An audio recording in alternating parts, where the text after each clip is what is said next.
Today, as we kick off the video, I want you to close your eyes and think of this. I want you to think of the best, biggest party that you've ever been to before. Huge party with loud music, people laughing, great food, great friends.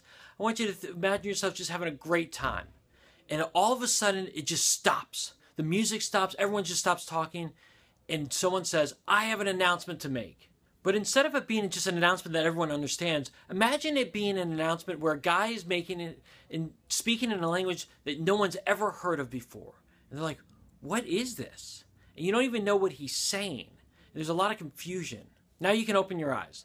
But as weird as it was that I asked you to do this and take part in this exercise, the reality is this actually happened in the Bible. Something very similar.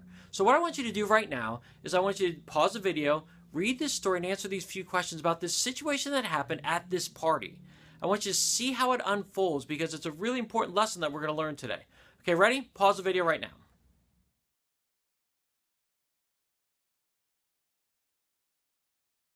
Okay, this was a really crazy story that happened. The fact that they were at this party and all of a sudden, out of nowhere, like on this wall back here, this big writing comes on in the language that they don't understand. And all of a sudden, they're like, what do? We have to interpret this. We have to find out what this big writing on the wall is. Well, they talked to Daniel. Why?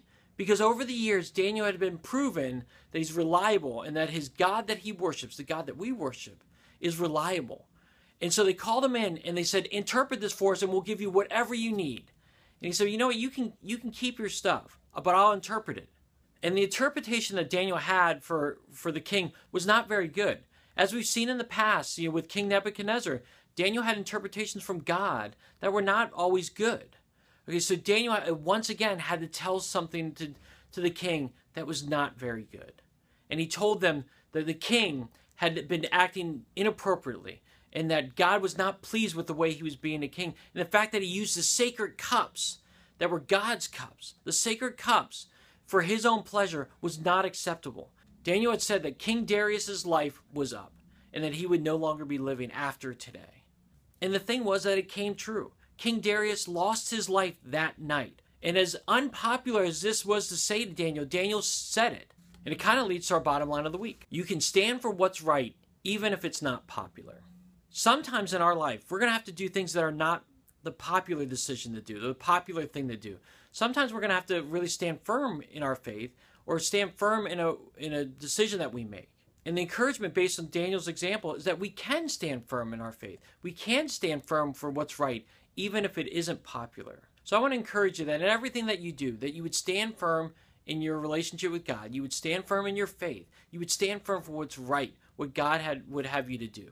And in those moments when we have to stand firm and we have to do the unpopular thing, it's good to be remembering this Bible verse that I want us to memorize and put into practice. It's found in Ephesians 6:10. It says, finally, let the Lord make you strong, depend on his mighty power. When we need to make the unpopular decisions, when we need to stand firm in our faith, we need to depend on God's power. So put this verse in the memory and really put it into practice each and every day, that when you're faced with those tough situations, that you would depend on God's power. All right, everyone, I hope you have a great rest of the week. And share below how you've been depending on God's power this week to make the right decisions and to stand firm for what is right. Have a great week, everyone.